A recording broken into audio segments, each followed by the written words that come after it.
How my mother killed my child. It was a sunny afternoon when I first noticed the change in my mother.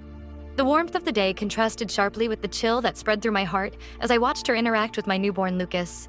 She cradled him in her arms, but there was a strange glint in her eye, a mixture of longing and something darker. From the moment Lucas was born, my mother had been obsessed. She would visit unannounced, bringing gifts that felt more like burdens. Each time I asked her to leave, her smile would falter, but she would never truly go. I brushed it off as a grandmother's zeal, but deep down, I felt an unease growing like weeds in a garden. One evening, I received a call while at work. It was my neighbor, her voice trembling. "Something's wrong," she said. "I saw your mother leaving your house in a hurry." Panic surged through me as I rushed home. The door swung open, revealing a scene that would haunt me forever.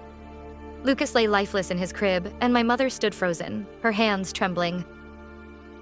The investigation revealed that Lucas had been poisoned, but only a trace amount was found.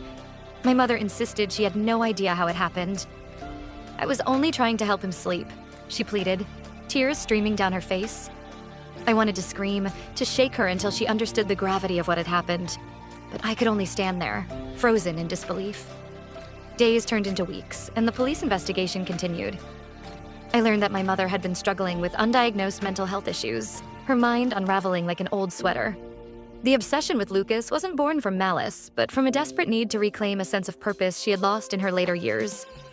In her mind, she believed she was protecting him, but the twisted logic of her actions led to tragedy. The truth was unbearable.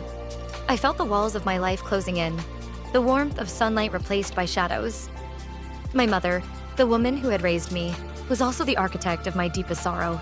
I struggled to forgive her, to understand that her love had morphed into something monstrous, driven by her own demons. In the end, the court ruled it an accident, a tragic consequence of her unstable mind. She was given treatment instead of prison, a small mercy that felt like salt in my wounds.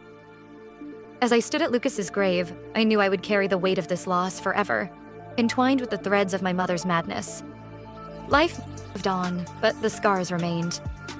I often wondered if love could truly be so powerful that it could turn into something destructive. In my heart, I hoped that one day I could find it within myself to forgive her, for both our sakes. But for now, the echoes of that sunny afternoon lingered, a haunting reminder of how fragile the line between love and obsession really is.